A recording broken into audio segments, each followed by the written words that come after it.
भारतीय इतिहास की सबसे दर्दनाक घटनाओं में यदि किसी घटना का नाम आता है तो वह है जलियांवाला बाग हत्याकांड जो 1919 में हुआ था। लेकिन कई ऐसी घटनाएं हैं जो अनकही रह गई, जो इतिहास में कहीं गुम होकर रह गई। उन्हीं घटनाओं में से एक है तारापुर गोलीकांड जो बिहार के मुंगेर में हुआ था। इस वीडियो में हम लोग समझेंगे कि तारापुर गोलीकांड किन परिस्थितियों में हुआ और हाल ही में ये चर्चा में क्यों रहा और क्यों ये इतिहास में गुम होकर रह गया है। नमस्कार, आपका स्वागत है समर्पण the institute for competitive examination channel पर। चलिए इस वीडियो को शुरू करते हैं। सबसे पहले देखते हैं कि ये न्यूज़ में क्यों रहा। 15 फरवरी 2022 को बिहार के मुख्यमंत्री नीतीश कुमार द्वारा मुंगेर में 13 मूर्तियों का अनावरण किया गया। ये 13 मूर्तियां उन्हीं शहीदों की है जिनकी हत्या मुंगेर के इस हत्याकांड में, तारापुर हत्याकांड में हो गई थी। साथ ही साथ बिहार के मुख्यमंत्री द्वारा यह भी अनाउंस किया गया कि 15 फरवरी को अब हर साल बिहार में मनाया जाएगा एज मार्टियर्स डे, शहीद दिवस के रूप में 15 फरवरी को हर साल अब सेलिब्रेट किया जाएगा बिहार में। इसलिए ये मुंगेर का जो घटना है ये न्यूज़ में रहा। साथ ही साथ जनवरी 2021 के प्रधानमंत्री मोदी के मन की बात कार्यक्रम में भी तारापुर हत्याकांड का जिक्र किया गया था। तो इसी बैकड्रॉप में हम लोग समझते हैं कि आखिर तारापुर हत्याकांड क्या है और किन परिस्थितियों में यह हुआ था। तारापुर एक जगह है जो कि बिहार के मुंगेर डिस्ट्रिक्ट में पड़ता है। यह घटना है 15 फरवरी 1932 की। इस समय सिविल डिसोबीडियंस मूवमेंट चल रहा था और इसी बीच मुंगेर में एक घटना घटी जहां पर कई सारे यूथ रिवॉल्यूशनरी जो युवा क्रांतिकारी थे वो तारापुर के एक टाउन में जमा हुए और उन्होंने झंडा फहराने का एक प्लान बनाया, जो कि थाना भवन में उनको झंडा फहराया जाना था। थाना भवन ये कह सकते हैं कि एक थाना था जहाँ पर ये झंडा फहराए जाने का प्लान बनाया गया था। पुलिस को इसकी खबर मिली और पुलिस बल काफ़ी बड़ी संख्या में वहाँ पर तैनात हुआ और पुलिस के द्वारा उन भीड़ पर लाठीचार्ज किया गया। लेकिन उनमें से एक क्रांतिकारी जिनका नाम गोपाल सिंह था वो थाना भवन पर झंडा फहराने में सफल रहे और इसके बाद उग्र भीड़ और पुलिस के बीच हाथापाई देखने को मिली और भीड़ की तरफ से स्टोन पेल्टिंग यानी कि पथराव किए गए पुलिस के ऊपर। इसके रिस्पॉन्स में पुलिस की तरफ से लाठीचार्ज के साथ साथ पुलिस की तरफ से फायरिंग की गई। पुलिस की तरफ से कुल 75 राउंड फायरिंग की गई, जिसके बाद कुल 34 लोगों की डेड बॉडी वहाँ पर मिली थी। ये अपने आप में दिखाता है कि ये कितनी बड़ी घटना है। 34 लोगों की डेड बॉडी वहाँ पर मिली। हालांकि ये कहा जाता है कि नंबर एक्चुअली में काफ़ी ज़्यादा होगा, लेकिन इसको कम कर कर ही आंका गया था अंग्रेज़ों के द्वारा। लेकिन इन 34 शहीदों में से केवल 13 शहीद ऐसे थे जिनको रिकॉग्नाइज किया जा सका कि वो कौन है, उनकी पहचान क्या है, और बाकी 21 शहीद अनरिकॉग्नाइज्ड रह गए।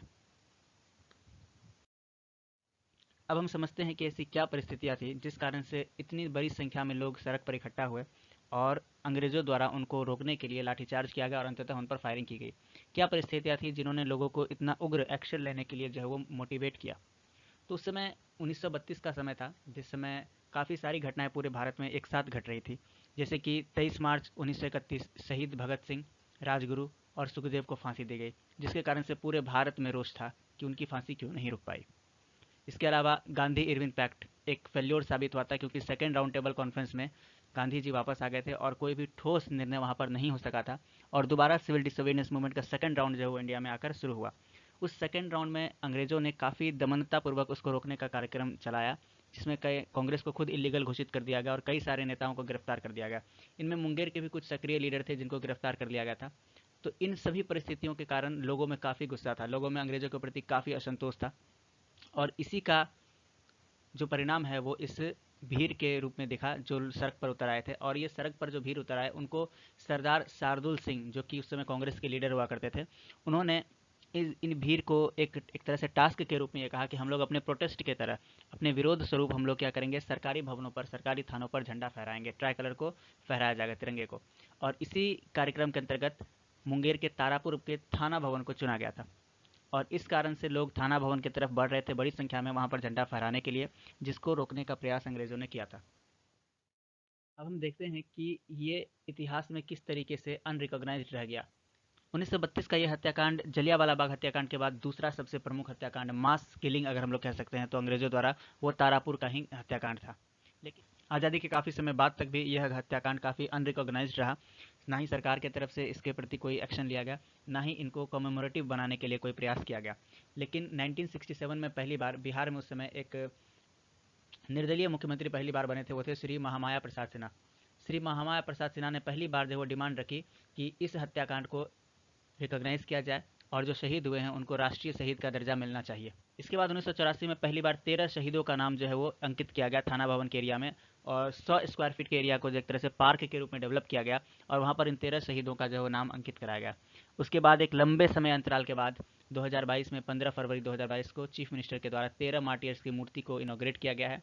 और ये कहा गया है कि 21 और, क्योंकि 34 लोग थे जो कुल जिनकी मृत्यु हुई थी, तो 21 और लोगों की मूर्ति भी स्थापित की जाएगी, इसकी भी घोषणा की गई। तथा यह भी घोषणा की गई कि 15 फरवरी को अब शहीद दिवस के रूप में मनाया जाएगा।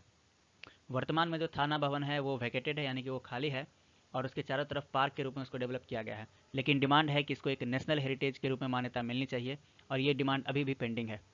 लेट्स सी कि ये आगे चलकर इसमें और क्या क्या परिवर्तन होता है और कितना डेवलपमेंट होता है इस क्षेत्र में। फिलहाल इस वीडियो को देखने के लिए आप सभी का बहुत बहुत शुक्रिया। धन्यवाद।